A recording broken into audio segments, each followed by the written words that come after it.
قیامت تک کے لیے آنے والے ہر مسلمان کے لیے حجت ہے. لیکن دیکھنا یہ ہے کہ اس کا پہلا مخاطبہ کون لوگ تھے. جب رحمت عالم صلی اللہ علیہ وآلہ وسلم احادیث پڑھ پڑھ کے سنا رہے تھے تو سامنے آپ تو نہیں بیٹھے تھے, میں تو نہیں بیٹھا تھا. آج کل کے کوئی پیر صاحب, کوئی شیخ الحدیث صاحب, کوئی مفسر نہیں بیٹھے تھے.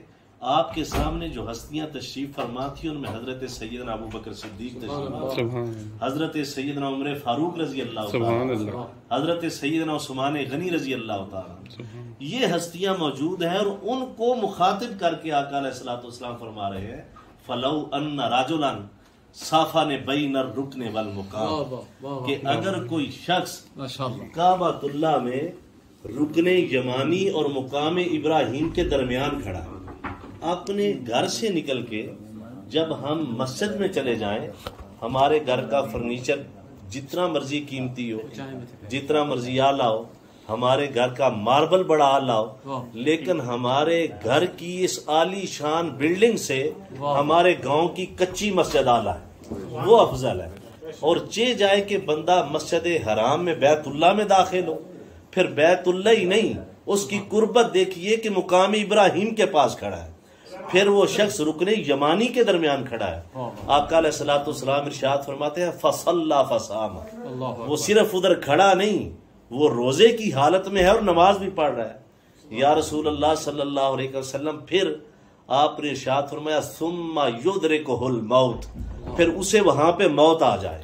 اس سے اچھی موت کوئی ہوگی؟ آقا علیہ الصلوۃ والسلام فرماتے ہیں وَهُوَ مُبْغِضُ لِأَهْلِ بَيْتِ مُحَمَّدٍ, وہ شخص جو حرم کعبہ کے اندر ہے, جو رکن یمانی کے پاس ہے, جو مقام ابراہیم کے پاس ہے, جو حجر اسود کے پاس ہے, وہ نمازی بھی ہے, روزے دار بھی ہے, اور وہاں پہ اس کو موت آ گئی. آقا فرماتے ہیں وَهُوَ مُبْغِضُ لِأَهْلِ بَيْتِ مُحَمَّدٍ, لیکن وہ مرنے والا وہاں پہ حجر اسود کے پاس مرا, مقام ابراہیم کے پاس مرا, رکن یمانی کے پاس مرا, لیکن مرنے والے کے دل میں اگر بغض آل محمد ہوا, آقا فرماتے ہیں فَدَخَلَ النَّارِ, نہ اسے حجر اسود کی قربت بچا سکتی ہے, نہ اسے اس کا نمازی ہونا بچا سکتا ہے, نہ اس کا روزے دار ہونا بچا سکتا ہے, نہ اس کو کعبے کی قربت بچا سکتی ہے. فدخل النار, اگر بغض آل محمد لے کے مرا سیدھا جہنم کے اندر. نعرہ تکبیر, نعرہ رسالہ, نعرہ تحقیق, نعرہ حیدری, نعرہ پیر. یہ بات ہے جب یہ آل محمد کی بات, اور خصوصاً سیدہ طیبہ طاہرہ راقیہ ساجدہ رافعہ نور چشم رحمت للعالمین سیدہ زہرا پاک سلام اللہ علیہا, آپ کے بارے میں حضرت علامہ اقبال سے پوچھے نا کہ آپ کا کیا عقیدہ ہے آقا علیہ الصلوۃ والسلام کی صاحبزادی کے بارے میں, تو حضرت علامہ اقبال قلم اٹھاتے ہیں اور آپ اس طرح لکھتے ہیں کہ مریم از یک نسبت عیسیٰ از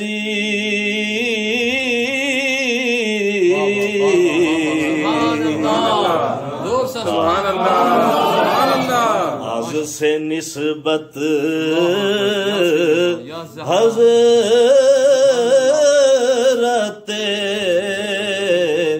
زہرا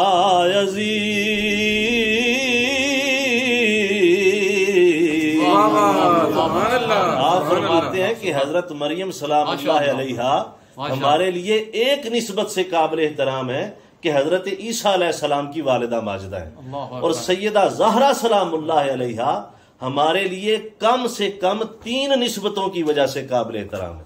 پہلی نسبت حضرت علامہ اقبال فرماتے ہیں نور چشم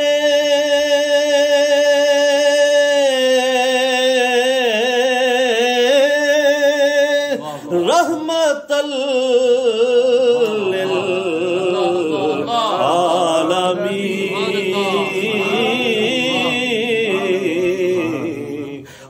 امام اولین و آخرین, کہ سیدہ فاطمہ الزہرا سلام اللہ علیہا اگر بیٹی ہے تو نبیوں کے سردار کی بیٹی ہے. اگلی نسبت فرماتے ہیں بانوے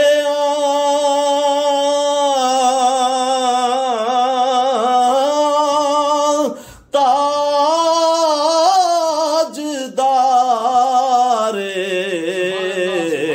حلتا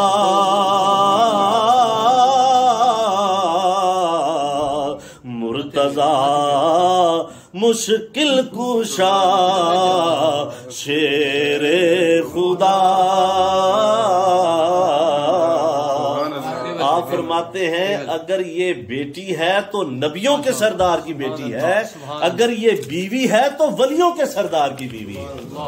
اقبال سے کچھ لوگوں کو تکلیف اس لیے ہوتی ہے کہ اقبال کا عقیدہ ہے کہ علی مشکل کشا ہے، علی شیر خدا ہے، اس لیے لوگوں کو تکلیف ہوتی ہے. تیسری نسبت حضرت علامہ اقبال آپ سیدہ زہرا پاک کی بارگاہ میں نذرانہ پیش کرتے ہوئے لکھتے ہیں کہ مادر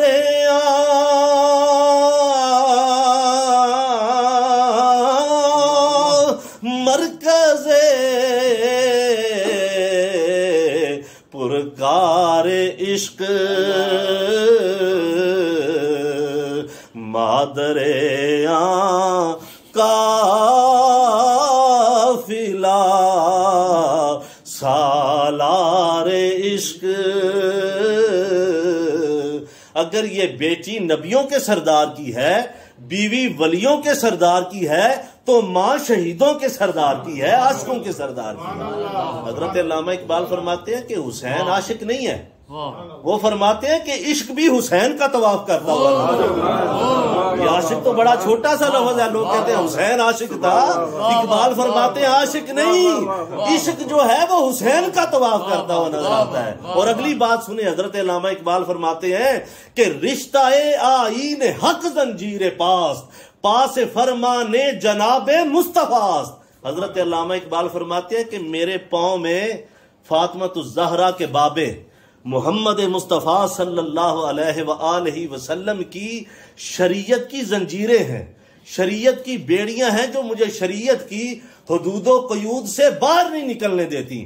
اگر مجھے شریعت مصطفیٰ منع نہ کرے تو اقبال کی محبت پتہ کیا کہتی ہے؟ اقبال کہتے ہیں اگر شریعت منع نہ کرے ورنہ گردے تربتش گردیدہ میں سجدہ پر خاک اوپا شیدہ میں. لوگ کعبے کا طواف کرتے ہیں، اقبال فاطمہ کی قبر کا طواف کرے. لوگ کعبے کو سجدہ کرتے ہیں، اقبال فاطمۃ الزہرا کی قبر کو سجدہ کرے. کرتا کیوں نہیں؟ شریعت نے منع کر رکھا ہے. آج جتنے بھی مسالک ہیں، مذاہب ہیں،